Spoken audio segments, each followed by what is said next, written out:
Praise Lord. ദൈവത്തിൻ്റെ പരിശുദ്ധമായ നാമം വാഴ്ത്തപ്പെടുമാറാകട്ടെ. ഒരുമിച്ച് ദൈവസന്നിധിയിൽ കൂടി വരുവാൻ, പ്രാർത്ഥിക്കുവാൻ, ദൈവവചനം ഒരുമിച്ച് ചിന്തിക്കുവാനൊക്കെ കർത്താവ് ജീവിതത്തിൽ തന്ന നല്ല സാവകാശത്തിനായിട്ട് ഞാൻ ദൈവത്തെ സ്തുതിക്കുന്നു, സ്തോത്രം ചെയ്യുന്നു. കർത്താവ് നടത്തുന്ന എല്ലാ വഴികൾക്കായിട്ടും സ്തോത്രം. മർക്കോസിന്റെ സുവിശേഷം 4-ാം അധ്യായത്തിന്റെ 35-ാം വാക്യത്തിൽ നിന്നാണ് ഈ പുതിയ വർഷത്തിൽ നാം ചിന്തിച്ചത്. Mark chapter 4:35, let us cross over to the other shore. നാം അക്കരയ്ക്ക് പോക എന്ന് പറയുന്ന ഒരു വിഷയമാണ് നാം ചിന്തിച്ചു തുടങ്ങിയത്. അതുമായി ബന്ധപ്പെട്ട് തുടർന്ന് അല്പകാര്യങ്ങളോടെ പറയുവാൻ തക്കവണ്ണം ആഗ്രഹിക്കുന്നു. നാം അക്കരയ്ക്ക് പോകുക എന്ന് പറഞ്ഞ് മർക്കോസിന്റെ സുവിശേഷത്തിൽ പറഞ്ഞിരിക്കുന്ന അതേ ഭാഗം മത്തായിയുടെ സുവിശേഷം 8-ാം അധ്യായത്തിലും പറഞ്ഞിട്ടുണ്ട് എന്നുള്ള കാര്യം നാം ചിന്തിക്കുകയുണ്ടായി. മാത്യു ചാപ്റ്റർ 8:18 അത് വായിക്കുമ്പോൾ നമുക്ക് മനസ്സിലാകുന്ന ഒരു കാര്യം, ദിസ് വാസ് എ കമാൻഡ്. ഇത് നമുക്ക് അക്കരയിലോട്ട് പോകാം എന്ന് പറയുന്ന ഒരു സാധാരണ വർത്തമാനമായിരുന്നില്ല, മറിച്ച് ഇതൊരു കൽപ്പനയായിരുന്നു എന്നുള്ളത് നമുക്ക് മനസ്സിലാക്കാനായിട്ട് കഴിയുന്നുണ്ട്. ഇതൊരു കൽപ്പനയായിരുന്നു. എന്നാൽ ഒരു കൽപ്പന പ്രകാരമാണ് ഞാനും നിങ്ങളും ദൈവത്തെ അനുസരിച്ച് ഒരു ചുവട് വെക്കുന്നതെങ്കിൽ, സ്തോത്രം. അതുമായി ബന്ധപ്പെട്ട് നാം ചിന്തിച്ച യോർദാനിലെ വിഷയം, യോശുവയുടെ പുസ്തകം 3-4 അധ്യായങ്ങളിൽ പറഞ്ഞിരിക്കുന്ന വിഷയങ്ങൾ കൂടെ നാം ചിന്തിക്കുകയുണ്ടായി. നാം അങ്ങനെ ഒരു ദൈവിക കൽപ്പന അനുസരിച്ച് മുമ്പോട്ട് പോയിട്ട് യോർദാന്റെ നടുവിൽ തടസ്സപ്പെട്ട് നിൽക്കുന്ന, ആ മധ്യത്തിൽ നിൽക്കുന്ന ഒരു അനുഭവമാണ് നമ്മുടെ ജീവിതത്തിലുള്ളതെങ്കിൽ, ഒരു കാര്യം കൂടെ ദൈവത്തിന്റെ പരിശുദ്ധാത്മാവ് യോശുവയുടെ പുസ്തകം 4-ാം അധ്യായത്തിന്റെ 16-ാം വാക്യത്തിൽ നിന്ന് നമ്മളോട് സംസാരിച്ചു. എന്ത്? പുറപ്പെടുവാൻ കൽപ്പിച്ചവൻ യോർദാന്റെ നടുവിൽ തടസ്സപ്പെട്ട നിൽക്കുന്ന പുരോഹിതന്മാരോട് കരയിലേക്ക് കയറുവാൻ കൽപ്പിക്കുന്ന ഒരു കൽപ്പന. ഹല്ലേലൂയ, സ്തോത്രം, നമുക്കവിടെ വായിക്കുവാനായിട്ട് കഴിഞ്ഞു. അപ്പോൾ അങ്ങനെയാണെങ്കിൽ നാം മനസ്സിലാക്കേണ്ടുന്ന ഒരു വിഷയം എന്താണ്? ഹല്ലേലൂയ, ദൈവത്തിന്റെ ആലോചനയിലാണ് നാം ചുവടുവെക്കുന്നതെങ്കിൽ ആ വലിയ യാത്രയുടെ നടുവിൽ, ഏത് യോർദാന്റെ നടുവിൽ നിന്നു പോയാലും, എത്ര താമസം വന്നാലും, എന്തെല്ലാം ഭാരം വഹിക്കേണ്ടി വന്നാലും, ഏത് വിധത്തിലും ഇനി മുന്നോട്ട് പോകാൻ കഴിയത്തില്ല എന്ന് നാം ചിന്തിക്കുന്ന ഒരു സാഹചര്യമാണെങ്കിലും, നമ്മെ അതിനകത്തുനിന്ന് പുറത്തേക്ക് കൊണ്ടുവരാനുള്ള ഒരു കൽപ്പന പുറപ്പെടുവിക്കുവാൻ മറന്നുപോകുന്ന ഒരു ദൈവമല്ല നമ്മുടെ ദൈവം എന്നോർക്കുക. ഹല്ലേലൂയ, സ്തോത്രം. മത്തായിയുടെ സുവിശേഷം 8:18, യോശുവയുടെ പുസ്തകം 4-ാം അധ്യായത്തിന്റെ 16-ാം വാക്യങ്ങൾ കൂടെ ചേർത്ത് വെച്ച്, യാത്ര പുറപ്പെടുവാൻ കൽപ്പിച്ചവൻ യോർദാന്റെ നടുവിൽ അല്പനേരം താമസിക്കേണ്ടി വന്നാലും നിൽക്കേണ്ടി വന്നാലും അക്കരയിലേക്ക് അവരെ വിളിച്ചു കയറ്റുക എന്ന് പറയുന്ന ഒരു കൽപ്പന കൂടെ, ഹല്ലേലൂയ, സ്തോത്രം, പുറപ്പെട്ടു വരും. അതിനായി നമുക്ക് ദൈവത്തിന് സ്തോത്രം കരേറ്റാം. എന്നാൽ ഇങ്ങനെ കൽപ്പന പ്രകാരം നാം യാത്ര പുറപ്പെടുകയും നാം ആ യാത്രയിൽ തുടരുകയും ചെയ്യുമ്പോൾ തന്നെ അക്കരയിലേക്ക് ഒരു യാത്ര ചെയ്യുന്നതിന് മുൻപായി, അല്ലെങ്കിൽ ദൈവം നമ്മോട് പറഞ്ഞിരിക്കുന്ന ആ ആത്മീയ അവസ്ഥയിലേക്ക്, ആ വാക്തത്വത്തിലേക്ക് നാം കാലെടുത്ത് വെക്കുന്നതിന് മുമ്പായി നമുക്ക് ചില ഒരുക്കങ്ങൾ ആവശ്യമുണ്ട് എന്നുള്ള കാര്യം കൂടെ അറിഞ്ഞിരിക്കണം. ഹല്ലേലൂയ, സ്തോത്രം. ദൈവത്തിന്റെ കൽപ്പനയാണ്, യേശു പറഞ്ഞിട്ടാണ് യാത്ര ചെയ്യുന്നത്, അതൊക്കെ ശരിയാണ്. പക്ഷേ ഈ യാത്ര, this journey has to be successful, ഈ യാത്ര സഫലമാകണമെന്നുണ്ടെങ്കിൽ, ഈ യാത്രയിൽ നാം അക്കരയിൽ ചെല്ലേണ്ടതുപോലെ ചെല്ലണമെന്നുണ്ടെങ്കിൽ, അതിനു മുമ്പ് നമുക്ക് ചില ഒരുക്കങ്ങൾ ആവശ്യമാണെന്നുള്ളതും കൂടെ വചനം നമ്മെ പഠിപ്പിക്കുന്നുണ്ട്. ഹല്ലേലൂയ. ഒരക്കരയിലേക്കുള്ള യാത്രയല്ല എങ്കിൽ പോലും ദൈവത്തിൽ നിന്ന് വൻ കാര്യങ്ങൾ പ്രാപിച്ചെടുക്കാനായിട്ട്, ഹല്ലേലൂയ, മോശയെയും ഇസ്രായേൽ ജനത്തെയും ഒരുക്കുന്ന ഒരു ഭാഗം പുറപ്പാട് പുസ്തകം 19-ാം അധ്യായത്തിൽ നമുക്ക് കാണാനായിട്ട് കഴിയും. ഹല്ലേലൂയ. 19-ാം അധ്യായത്തിന്റെ 9 മുതലുള്ള വാക്യങ്ങൾ താഴോട്ട് വായിക്കുമ്പോൾ അതിന്റെ 10-ാം വാക്യത്തിൽ ഇങ്ങനെ വായിക്കുന്നു: യഹോവ പിന്നെയും മോശയോട് കൽപ്പിച്ചത്, നീ ജനത്തിന്റെ അടുക്കൽ ചെന്ന് ഇന്നും നാളെയും അവരെ ശുദ്ധീകരിക്കുക. ഇന്നും നാളെയും അവരെ ശുദ്ധീകരിക്കുക. ഓർത്ത് നോക്കിക്കേ, അവിടെ മോശയും തന്റെ കൂടെയുള്ള ഒരു ചിലർ മാത്രമേ പർവ്വതത്തിലേക്ക് കയറുവാൻ പോകുന്നുള്ളൂ. ഈ ജനം മുഴുവനും കൂടെ പർവ്വതത്തിലോട്ട് കടക്കുന്നില്ല, പർവ്വതത്തിൽ കയറുന്നില്ല. പക്ഷേ ഹല്ലേലൂയ, മോശ എവിടെ നിന്ന് പുറപ്പെട്ടു വരുന്നു, മോശ ഏത് പാളയത്തിന്റെ ഭാഗമായിരിക്കുന്നുവോ, മോശ ഏത് ജനത്തെ നയിക്കുന്നുവോ, ഹല്ലേലൂയ, അതിനെ കുറച്ചുകൂടെ സിംപ്ലിഫൈ ചെയ്ത് ഞാൻ പറയട്ടെ, ഏത് കുടുംബത്തിൽ നിന്നാണ് നാം യാത്ര പുറപ്പെടുന്നത്, ആരുടെ ഇടയിൽ നിന്നാണ് നാം എഴുന്നേൽക്കുന്നത്, എവിടെ വെച്ചാണ് നാം കൽപ്പന അനുസരിക്കുന്നത്, അങ്ങനെയാണെങ്കിൽ നാം ഒരുമിച്ച് ഹല്ലേലൂയ ഈ വാഗ്ദത്തത്തിലേക്ക് ചെന്ന മടങ്ങി എത്തണമെന്നുണ്ടെങ്കിൽ ഹല്ലേലൂയ, ആ മുമ്പിൽ നിൽക്കുന്ന വ്യക്തി മാത്രമല്ല, വിളികേട്ട വ്യക്തി മാത്രമല്ല, കൊടുമുടിയിലേക്ക് കയറുന്ന വ്യക്തി മാത്രമല്ല, പകരം ഹല്ലേലൂയ പാളയം മുഴുവൻ ശുദ്ധീകരിക്കപ്പെടണം, ആ കുടുംബം മുഴുവൻ ശുദ്ധീകരിക്കപ്പെടണം. ഈ ദിവസങ്ങളിൽ നമുക്ക് ദൈവത്തോട് പ്രാർത്ഥിക്കാം, കർത്താവേ, ഒറ്റയ്ക്ക് വിശ്വാസത്തിൽ ഇറങ്ങിയതാണ്, ഒറ്റയ്ക്ക് ദൈവത്തിന്റെ കൽപ്പനകൾ അനുസരിച്ചതാണ്, മുമ്പോട്ട് യാത്ര ചെയ്യുകയാണ്. ഹല്ലേലൂയ, സ്തോത്രം. എന്നോടൊപ്പം എന്റെ പാളയത്തെയും കൂടെ ശുദ്ധീകരിക്കുവാനുള്ള കൽപ്പന, അല്ലെ, അത് അനുസരിക്കാനുള്ള ഒരു കൃപ എന്റെ കൂട്ടാളിക്കും, എന്റെ കുടുംബത്തിനും, എന്റെ കുഞ്ഞുങ്ങൾക്കും, എന്റെ തലമുറകൾക്കും, ഞാൻ ശുശ്രൂഷിക്കുന്ന എന്റെ ദൈവസഭയ്ക്കും ഒക്കെ നൽകുമാറാകണമേ എന്ന് നമുക്ക് പ്രാർത്ഥിക്കാം. ഈ ദിവസങ്ങളിൽ എനിക്ക് തോന്നുന്നു വളരെ പ്രാർത്ഥന ആവശ്യമുള്ള ഒരു ഭാഗമാണത് കേട്ടോ. ഹല്ലേലൂയ, സ്തോത്രം. ദൈവം നമ്മളിൽ നിന്ന് പ്രതീക്ഷിക്കുന്ന ഒരു കാര്യം കൂടെയാണ് എന്നോർക്കുക. യോർദാനിലേക്ക് ഈ പെട്ടകവും ചുമന്നുകൊണ്ട് പോകുന്നത് ആ കുറച്ച് പുരോഹിതന്മാർ മാത്രമാണ്. ബാക്കിയുള്ളവർക്ക് പുറകെ പോയാൽ മതി. പക്ഷെ അവരുടെ ഇടയിലും ഒരു പ്രിപ്പറേഷൻ നടന്നത് നമുക്ക് വായിക്കാൻ കഴിയും. ഇവിടെ നമ്മൾ പുറപ്പാട് പുസ്തകം 19-ാം അധ്യായത്തിൽ അവിടെ പറയുകയാണ്, ഇന്നും നാളെ അവരെ ശുദ്ധീകരിക്കുക, അവർ വസ്ത്രം അലക്കണം, 3-ാം ദിവസത്തേക്ക് ഒരുങ്ങിയിരിക്കണം. എന്തിനു വേണ്ടി? ഹല്ലേലൂയ, സ്തോത്രം. അത് കഴിഞ്ഞിട്ട് പറയുന്നു, ഹല്ലേലൂയ, ജനം പർവ്വതത്തിൽ കയറാതെയും അതിന്റെ അടിവാരം തൊടാതെയും ഇരിക്കുവാൻ സൂക്ഷിക്കണം എന്ന് പറഞ്ഞു. നീ അവർക്കായി ചുറ്റും അതിര് തിരിക്കണം. പർവ്വതം തൊടുന്നവൻ എല്ലാം മരണശിക്ഷ അനുഭവിക്കണം. 11-ാം വാക്യത്തിൽ പറയുന്നു, കൈ തൊടാതെ അവനെ കല്ലെറിഞ്ഞോ എയ്തോ കൊന്നുകളയണം. മൃഗമായാലും മനുഷ്യനായാലും ജീവനോട് ഇരിക്കരുത്. Hallelujah. See the seriousness of that preparation. ദൈവം പർവ്വതത്തിൽ ഇറങ്ങി വരാൻ പോവുകയാണ്.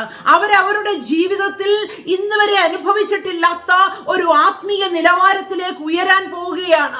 ഹല്ലേലൂയ, സ്തോത്രം. അടുത്തേക്ക് ചെല്ലുന്നത്, ആ പർവ്വതത്തിലേക്ക് കയറുന്നത് മോശ മാത്രമാണ്, അല്ലെങ്കിൽ തന്റെ കൂടെയുള്ള ചിലരെ, യോശുവയെയും മറ്റു ചിലരെയും മാത്രമേ കൊണ്ടുപോകുന്നുള്ളൂ. എങ്കിൽ പോലും ഹല്ലേലൂയ, അത് കാണാനുള്ള ജനം പോലും ശുദ്ധീകരിക്കപ്പെടണമെന്ന് വചനം പറയുന്നു. ഹല്ലേലൂയ.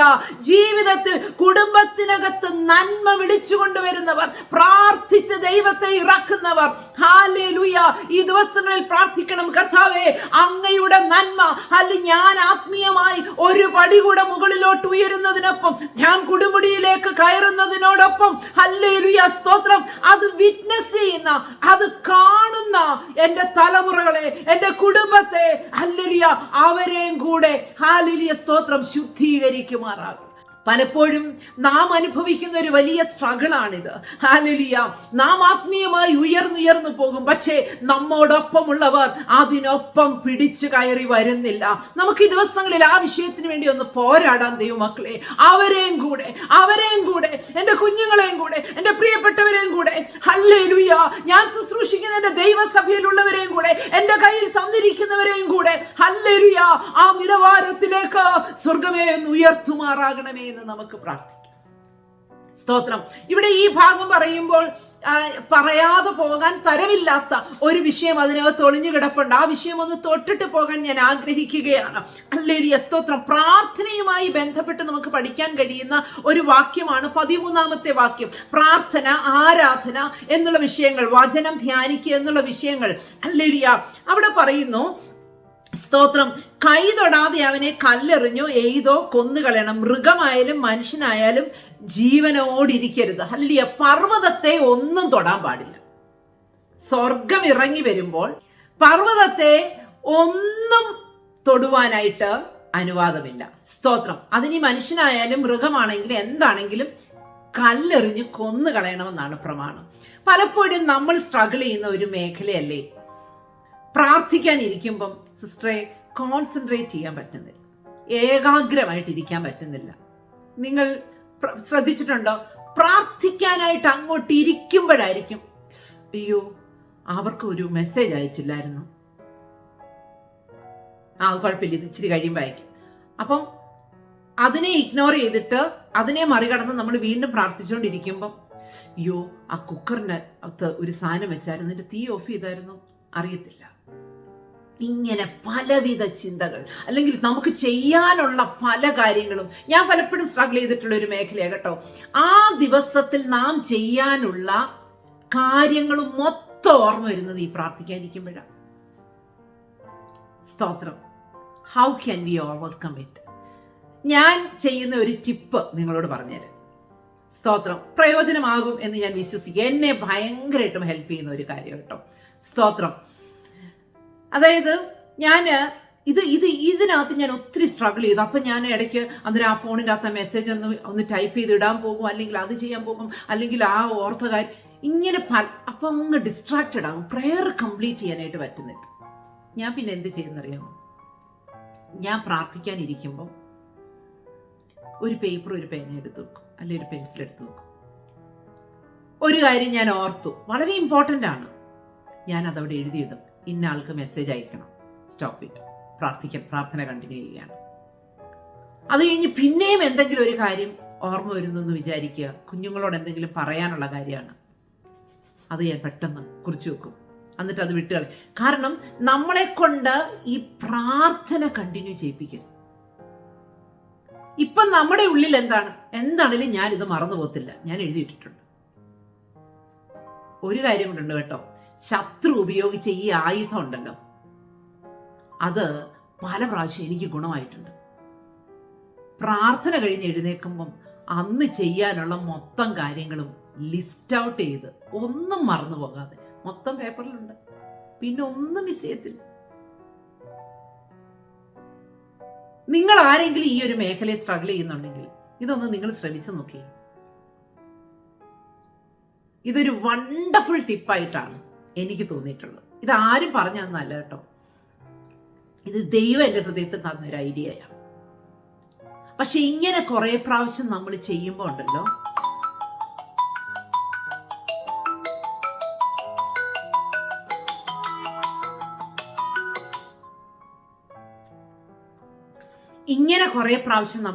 ഉണ്ടല്ലോ, എന്താ സംഭവിക്കുന്നതെന്നറിയാമോ? പിന്നെ ഈ ആയുധം ശത്രു ഉപയോഗിക്കാതാകും. നമുക്ക് സ്ലോലി കോൺസെൻട്രേറ്റ് ചെയ്യാൻ പറ്റും. വചനം ധ്യാനിച്ചുകൊണ്ടിരിക്കുമ്പോൾ ഒക്കെ ഇങ്ങനത്തെ എന്തെങ്കിലും ഒരു കാര്യം സംഭവിച്ചു. ഞാൻ തീ ഓഫ് ചെയ്തിട്ടാണോ ഞാൻ വന്നിരുന്നത്, ഞാൻ ആ കട്ടിലിൽ നിന്ന് എണീക്കില്ല, അല്ലെങ്കിൽ ഞാൻ ഇരിക്കുന്നിടത്തൊന്നും എണീക്കില്ല. കുഞ്ഞുങ്ങളെ ആരെങ്കിലും വിളിച്ചിട്ട് പറയും അതൊന്ന് നോക്കിയൊക്കെ, ദാറ്റ്സ് ഇറ്റ്, എഴുന്നേക്കരുത്. അപ്പോൾ നിങ്ങൾ എന്നോട് ചോദിക്കും, ദൈവമേ ഇത് നമുക്ക് എങ്ങനെയും ചെയ്ത് നമ്മുടെ ചിന്തയും നമ്മുടെ കാര്യങ്ങളുമാണ്. ആ സമയത്ത് ചില വീടുകളിലൊക്കെ സംഭവിക്കുന്ന ഒരു കാര്യം, ആ സമയത്ത് എന്തെങ്കിലും ഒരു ജോലിയുമായിട്ട് ആരെങ്കിലും വരും.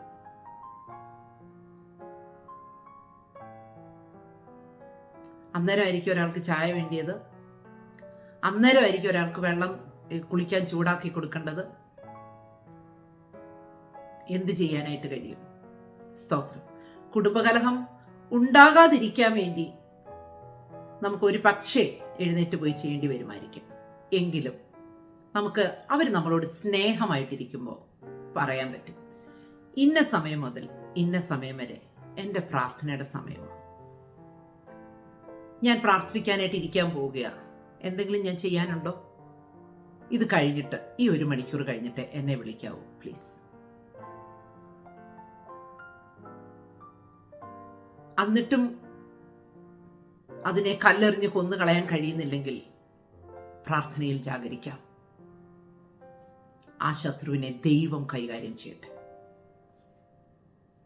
ഇതൊന്നും മനുഷ്യരല്ല കേട്ടോ, ഇതൊന്നും അവർ തനിയെ ചെയ്യുന്നതുമല്ല. നമുക്ക് ആ വിഷയത്തിന്റെ മേൽ കർത്താവിനോട് പറയാം, കർത്താവേ അവരെ നീ ഒന്ന് നിയന്ത്രിക്കും. ഇവൻ കുഞ്ഞുങ്ങളാണെങ്കിൽ പോലും. സ്തോത്രം. ഞാൻ ഈ വിഷയം വന്നപ്പോ പറഞ്ഞു എന്നുള്ളതേ ഉള്ളൂ. നാം ദൈവസന്നിധിയിൽ ഇരിക്കുമ്പോൾ വാസ്തവത്തിൽ നാം ഒരക്കരയ്ക്ക് യാത്ര ചെയ്യാനിരിക്കുന്നവരാ. നമ്മൾ ആത്മാവിൽ ഒരു മറുകര കടക്കാൻ ഓരോ പേഴ്സണൽ പ്രയറും നാം ചിലത് ക്രോസ് ഓവർ ചെയ്യുക ദൈവമക്കളെ, നമുക്ക് മനസ്സിലായാലും ഇല്ലെങ്കിലും. സ്തോത്രം. അതുകൊണ്ട് that crossing over period is very very important. Very important. നമുക്ക് കർത്താവിനോട് ഈ ദിവസങ്ങളിൽ പ്രാർത്ഥിക്കാം. കർത്താവേ, എൻ്റെ വ്യക്തിപരമായ പ്രാർത്ഥനയുടെ സമയം, ഞാൻ മീറ്റിങ്ങുകൾ അറ്റൻഡ് ചെയ്യുന്ന സമയം എനിക്ക് അങ്ങ് വേർതിരിച്ചു തരണം. ഞാൻ വേർതിരിക്കാൻ നോക്കിയിട്ട് എനിക്ക് ബുദ്ധിമുട്ടുണ്ട്. അങ്ങ് എനിക്ക് വേർതിരിച്ചതാ. ഈ അറ്റ്മോസ്ഫിയർ എനിക്ക് അനുകൂലമാക്കിത്താ. നാം ഭൗതികമായ ഒരു വിഷയവുമല്ല ചോദിക്കുന്നത്, ആത്മീയമായി ഹല്ലേലൂയ ദൈവത്തോട് ചേർന്ന് അക്കരയ്ക്ക് പോകാനായിട്ട് ഉള്ള ഒരു ആഗ്രഹമാണ് നമ്മൾ പ്രകടിപ്പിക്കുന്നത്. സ്വർഗം നിശ്ചയമായിട്ടും നമുക്ക് കൂട്ടിന് നിൽക്കും. സ്തോത്രം. അപ്പൊ ഇവിടെ ഒരു വലിയ പ്രിപ്പറേഷൻ നമുക്ക് കാണുന്നുണ്ട്. അക്കരയ്ക്ക് പോകുന്ന ഒരു വിഷയമായിട്ട് ബന്ധപ്പെട്ടല്ലാത്തത് കൊണ്ട് ഞാൻ ആ ഭാഗത്ത് ഒത്തിരി നേരം നിൽക്കുന്നില്ല, അവിടെ വിടുകയാണ്. എന്നാൽ യോശുവയുടെ പുസ്തകത്തിലേക്ക് നാം പോകുമ്പോൾ, യോശുവയുടെ പുസ്തകം 3-ാം അധ്യായം, 3-ാം അധ്യായത്തിൽ അവിടെ നമുക്ക് വായിക്കുന്നു, 3-ാം അധ്യായത്തിന്റെ 1-ാം വാക്യത്തിൽ, അനന്തരം യോശുവ അതികാലത്ത് എഴുന്നേറ്റ് അവനും ഇസ്രായേൽ മക്കളെ എല്ലാവരും ശിത്തീമിൽ നിന്ന് പുറപ്പെട്ട് യോർദാൻ അരികെ വന്ന് മറുകര കടക്കും മുമ്പേ അവിടെ താമസിച്ചു. ഹല്ലേലൂയ, സ്തോത്രം. അപ്പോ ഈ ശിത്തീം എന്ന് പറയുന്ന സ്ഥലം അത് മോവാബ്യരുടെ ദേശമാണ്. മോവാബ്യരുടെ ദേശമാണ് ശിത്തീം എന്ന് പറയുന്നത്. ഇസ്രായേൽ മക്കൾക്ക് ഇവരുമായിട്ട് ഇടകലരാനായിട്ട് യാതൊരു പ്രമാണവും ഇല്ല എന്നുള്ളത് ഓർക്കുക. നാം അക്കരയ്ക്ക് കടക്കണമെന്നുണ്ടെങ്കിൽ ശിത്തീമിൽ താമസിച്ചോണ്ട് യോർദാൻ കടക്കാൻ കഴിയില്ല. ഇവരെന്ത് ചെയ്തു? അതികാലത്ത് എഴുന്നേറ്റ് ശിത്തീമിൽ നിന്ന് പുറപ്പെട്ടു. വാഗ്ദത്തത്തിൽ എത്തിയോ? യോർദാൻ കടന്നോ? ഇല്ല. പക്ഷെ ശിത്തീം വിട്ടു. That is A preparation. Hallelujah. Moab ദേശം വിട്ടു. രൂത്തേ, നീ ഇവിടെ വന്നിട്ട് നീ ഇവിടെ കാലവറക്കുമല്ലേ? ആ ദേശത്ത് നിനക്ക് ഇതുവരെ കാലവറക്കേണ്ടി വന്നിട്ടില്ല. നീ ആരുടെയൊക്കെയോ വയലിൽ കാലവറക്കേണ്ടി വന്നില്ലേ? എവിടെയോ താമസിക്കേണ്ടി വന്നില്ലേ? ആരൊക്കെയോ തന്ന വെള്ളം നിനക്ക് കുടിക്കേണ്ടി വന്നില്ലേ? ആരൊക്കെയോ വീട്ടിൽ നിന്ന് കൊണ്ടുവന്ന ചാറിൽ ഹല്ലേലൂയ നിന്റെ ഉണങ്ങിയ അപ്പക്കഷ്ണം മുക്കി കഴിക്കേണ്ടി വന്നില്ലേ? ബാല്യക്കാർ തുടരുതെന്ന് കൽപ്പന പുറപ്പെടണമെന്നുണ്ടെങ്കിൽ ബാല്യക്കാരുടെ ശല്യമുള്ള ഒരിടത്ത് നിനക്ക് ഹല്ലേലൂയ സ്തോത്രം ആ വയലിൽ നിനക്ക് നിൽക്കേണ്ടി വന്നില്ലേ? നീ മോവാബ് വിട്ടിട്ടും എന്താ രൂത്തേ നിനക്ക് ഇങ്ങനെയൊക്കെ? രൂത്തിനോട് ചോദിച്ചാൽ രൂത്ത് പറയുന്ന ഒരു കാര്യമുണ്ട്. എന്താണെന്നറിയാമോ? അവൾ പറയും, ഹല്ലേലൂയ സ്തോത്രം, ഞാൻ മോവാബ് വിട്ടതുകൊണ്ട് ബേത്ലഹേമിന്റെ അതിര് കടക്കാൻ എനിക്ക് കഴിഞ്ഞു. ഹല്ലേലൂയ സ്തോത്രം, സ്തോത്രം. ഞാൻ മോവാബ് വിട്ടതുകൊണ്ട് എനിക്ക് ഒരു കാര്യം അറിയാം, ഞാൻ വാഗ്ദത്തത്തിന് ഇനി അന്യയും പരദേശിയുമല്ല. ഞാൻ എന്റെ വാഗ്ദത്തത്തോട് അടുത്തുകൊണ്ടിരിക്കുകയാണ്. ഇപ്പോൾ വയലാണെങ്കിൽ എനിക്കൊരു കളത്തിൽ കയറുന്ന ഒരു ദിവസം വരുന്നുണ്ട്. എന്റെ അമ്മാവിയമ്മ എനിക്ക് സുഖമായിരിക്കേണ്ടതിന്, ശുഭമായിരിക്കേണ്ടതിന് ഹല്ലേലൂയ സ്തോത്രം അവൾ ചില കാര്യങ്ങൾ ചിന്തിക്കുന്നുണ്ട്.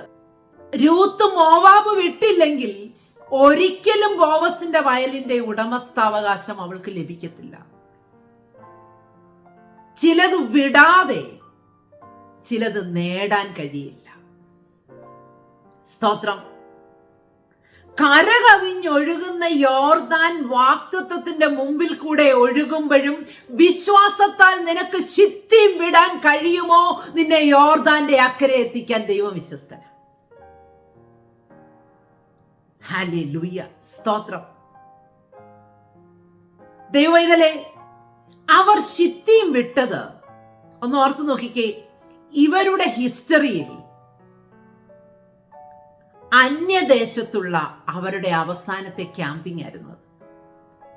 വാഗ്ദത്തത്തിലേക്ക് ചെന്ന് കയറുന്നതിന് മുമ്പുള്ള അവസാന പാളയമടിയായിരുന്നു ശിത്തീം. സ്തോത്രം. എന്നെയും നിങ്ങളെയും വാഗ്ദത്തത്തിലേക്ക് കടത്തത്തില്ലെന്ന് പറഞ്ഞ് വാദിക്കുന്ന ചിലതിനെ വിടാം. ഉടനെയൊന്നും ചിലപ്പം വാഗ്ദത്ത ദേശത്ത് എത്തത്തൊന്നുമില്ല കേട്ടോ. ഹല്ലേലൂയ. യോർദാന്റെ കരയിൽ വന്ന് പാർത്തു. പിന്നെ 3-ാം ദിവസം ഇവര് ജനത്തിന്റെ ഇടയിൽ കൂടെ ശുദ്ധീകരണത്തിനായിട്ട് ഇറങ്ങി ഒത്തിരി കാര്യങ്ങൾ ചെയ്തു. യോർദാനിലൂടെ പിന്നെ കടന്ന് അപ്പുറത്ത് ചെന്നപ്പം മന്ന നിന്നുപോയി. ഒത്തിരി കാര്യങ്ങൾ അനുഭവിക്കേണ്ടി വന്നു. യെരിഹോ അവരുടെ മുമ്പിൽ നിൽക്കുന്ന അനുഭവം ഉണ്ടായി. ഒക്കെ ശരിയാണ്. പക്ഷേ ഈ ശിത്തീം വിശ്വാസത്താൽ നീ വിട്ടാൽ യോർദാൻ പിളർന്നിരിക്കും. പക്ഷെ ശിത്തീമിൽ താമസിച്ചോണ്ട് യോർദാൻ പിളർന്നു കഴിയുമ്പം പോകാമെന്ന് വിചാരിച്ചാൽ അതൊരിക്കലും നടക്കില്ല. അങ്ങനെയാണെങ്കിൽ ചിലതൊക്കെ വിടാൻ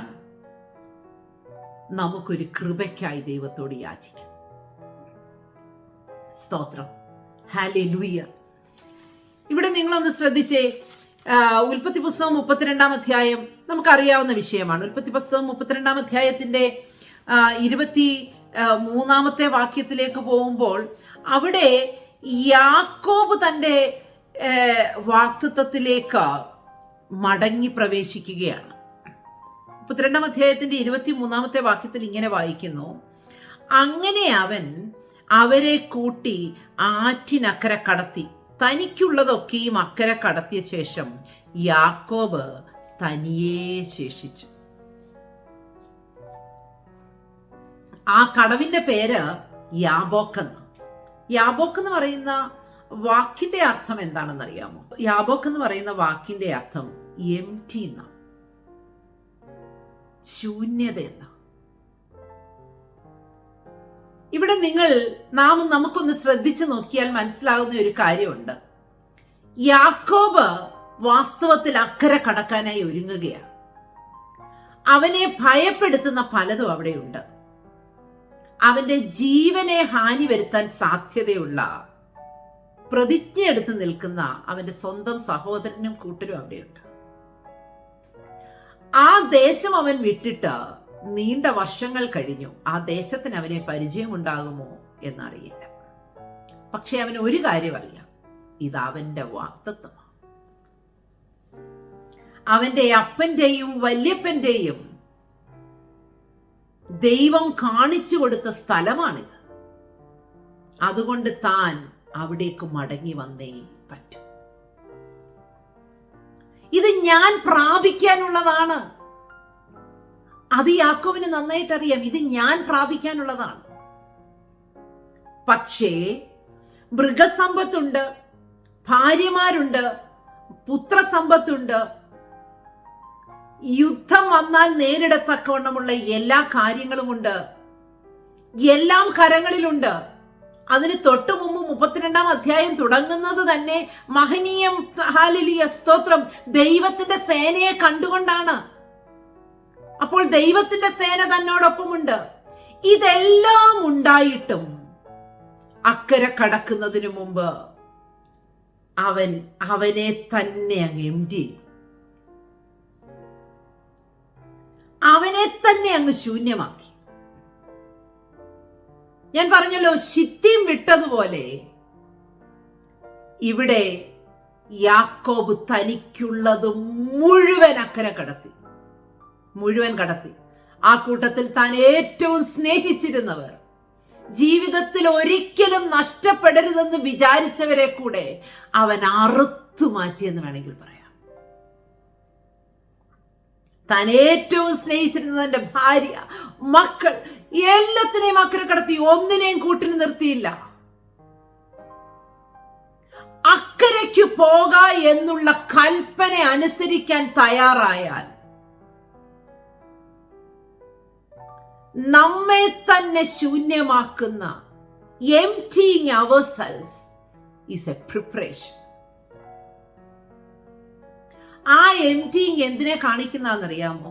കർത്താവേ, ഹിയർ ഐ ആം, എന്നെ എന്ത് വേണമെങ്കിലും ചെയ്തു, അക്കരെ കൊണ്ടുപോകുന്നെങ്കിൽ കൊണ്ടുപോ, എനിക്ക് തനിയെ ഈ അക്കരയിൽ പാർക്കാൻ കഴിയില്ല, അങ്ങ് എന്നോടൊപ്പം വേണം. സ്തോത്രം. യാക്കോബ് മല്ല് പിടിച്ചത് മുഴുവൻ അതിനു വേണ്ടിയിട്ടാണ്. സ്തോത്രം. ഇസ്രയേൽ എന്ന് പറയുന്ന ഒരു പേര് സമ്പാദിച്ചത് അവിടെ വെച്ചാണ്. പക്ഷെ ആക്ച്വലി ആ പേര് വീണത് വീണ്ടും ചില അധ്യായങ്ങൾക്ക് ശേഷമാണ്. അവനൊരു പൂർണ്ണ അനുസരണത്തിലേക്ക് വന്നതിന് ശേഷമാണ് അത് യാക്കോബ് ശരിക്കും ഇസ്രയേൽ ആയത് കേട്ടോ. ആ ഭാഗം ഇതുമായിട്ട് ബന്ധപ്പെട്ടതല്ലാത്തതുകൊണ്ട് ഞാൻ അങ്ങനെ തൊടാതെ അങ്ങ് പോവുകയാണ്. മല്ല് കെട്ടി ചിലതൊക്കെ പ്രാപിച്ചാലും അത് പ്രാബല്യത്തിൽ വരണമെങ്കിൽ ചിലതൊക്കെ പൂർണ്ണമായി അനുസരിച്ചിരിക്കണം. ഹല്ലേലൂയ, സ്തോത്രം. ഈ 28-ാം വാക്യം, 32-ാം അധ്യായത്തിന്റെ 28-ാം വാക്യം, നീ ദൈവത്തോടും മനുഷ്യരോടും മല്ല് പിടിച്ച് ജയിച്ചത് കൊണ്ട് നിന്റെ പേര് നീ യാക്കോബ് എന്നല്ല ഇസ്രായേൽ എന്ന്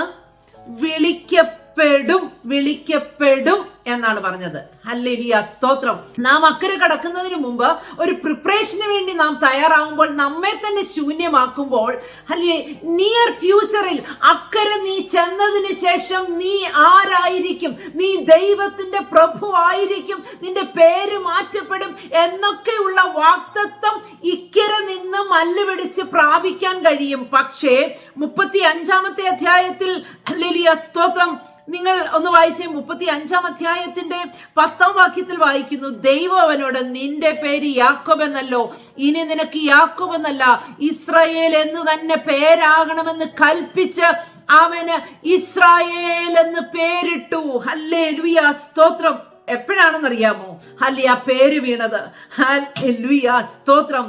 ഈ 35-ാം അധ്യായത്തിൽ വായിക്കാം, അന്യദേവന്മാരെ അവൻ നീക്കിക്കളഞ്ഞു. 2-ാം വാക്യത്തിൽ അവരെ ശുദ്ധീകരിച്ചു. 2 വസ്ത്രം മാറി. 3 ഹല്ലേലൂയ, സ്തോത്രം. 4 കരുവേലകത്തിന്റെ കീഴിൽ പലതും കുഴിച്ചിട്ടു. Again a total emptying. Hallelujah, ഫാമിലിയുടെ എംറ്റിങ് അവിടെ നടക്കുക. ഇത് യാക്കോബും മാത്രം അവിടെ എംറ്റി ചെയ്തിട്ട് കാര്യമില്ല. പാളയത്തിനകത്തുനിന്ന് മുഴുവനും, കരുവേലകത്തിന്റെ കീഴിൽ യാക്കോബ് എല്ലാവരുടെയും പിടിച്ച് ഊരി കുഴിച്ചിടുവാണോ? അല്ല, അവർ മനസ്സോടെ കുഴിച്ചിട്ടു. സ്തോത്രം. ഹല്ലേലൂയ. ഇതിന് ശേഷമാണ് ഹല്ലേലൂയ എന്ത് സംഭവിക്കുന്നത്?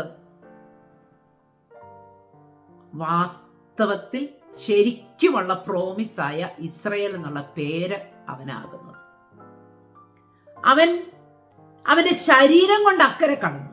പക്ഷെ ശരിക്കും അക്കരെ എത്തിയത് ഈ സംഭവത്തിന് ശേഷം. അന്യദേവന്മാരെയും കാതിലെ കുണുക്കും എല്ലാ സാധനവും കരുവേലകത്തിന്റെ കീഴിൽ കുഴിച്ചിട്ടു. ഞാൻ എന്താ പറഞ്ഞു വരുന്നത്? അക്കരയ്ക്ക് പോവുക എന്ന് പറയുന്ന ഒരു ത്രില്ലിംഗ് മെസ്സേജ് കേട്ടാണ് നാം ഈ വർഷം ആരംഭിച്ചത്. പക്ഷേ നാം ഇനി മുതൽ പ്രാർത്ഥിക്കണം, കർത്താവേ, എന്നോടൊപ്പം അക്കരയിലേക്ക് യാത്ര ചെയ്യുന്ന, എന്നോടൊപ്പം വാഗ്ദത്തത്തിലേക്ക് കാലെടുത്ത് വെക്കുന്ന എൻ്റെ കുടുംബത്തിനകത്ത് ഞാൻ ഒരുങ്ങുന്നത് പോലെ തന്നെ അതിന് തത്തുല്യമായ ഒരുക്കം, അക്കരയുടെ നന്മ അനുഭവിക്കാനുള്ള ഒരു ശുദ്ധീകരണം, അക്കരയിൽ യഥാർത്ഥമായി പേര് മാറ്റി വിളിക്കപ്പെടത്തക്കവണ്ണം വസ്ത്രം മാറുന്ന ഒരു അനുഭവം, ചിലതൊക്കെ കുഴിച്ചിടുന്ന അനുഭവം, എവിടെ നിന്നൊക്കെയോ കിട്ടിയത്, യാത്രയുടെ ഇടയിൽ കിട്ടിയത്, നന്മയാണെന്ന് തോന്നിയത്, ഹല്ലേലൂയ, സ്തോത്രം, ഗ്രഹബിംബം ഉൾപ്പെടെയുള്ള പലതും ഹല്ലേലൂയ പാരമ്പര്യമായി കിട്ടിയത്, അപ്പനിൽ നിന്നും അമ്മയിൽ നിന്നും കിട്ടിയത്, ഹല്ലേലൂയ പിന്തുടർച്ചകൾ, അതിനെ മുഴുവൻ കുഴിച്ചിടുന്ന ഒരു അനുഭവം.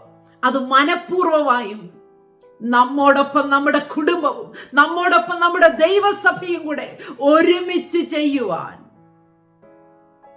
നമുക്ക് ഈ ദിവസങ്ങളിൽ ആഗ്രഹിച്ച് പ്രാർത്ഥിക്കാം. അങ്ങനെയാണെങ്കിൽ നാം അക്കരെ എത്തുകയും അക്കരയിലെ നന്മ അനുഭവിക്കുകയും ചെയ്യും. ഭീതിയില്ലാതെ ജീവിക്കുവാൻ ഹല്ലേലൂയ സ്തോത്രം നമുക്ക് കഴിയും. അതിനായിട്ട് ദൈവത്തിന്റെ പരിശുദ്ധാത്മാവ് ഈ വചനങ്ങളാൽ നമ്മെ സഹായിക്കുമാറാകട്ടെ എന്ന് ഞാൻ ആത്മാർത്ഥമായിട്ട് പ്രാർത്ഥിക്കുന്നു. ദൈവം നമ്മെ അനുഗ്രഹിക്കുമാറാകട്ടെ. God bless you.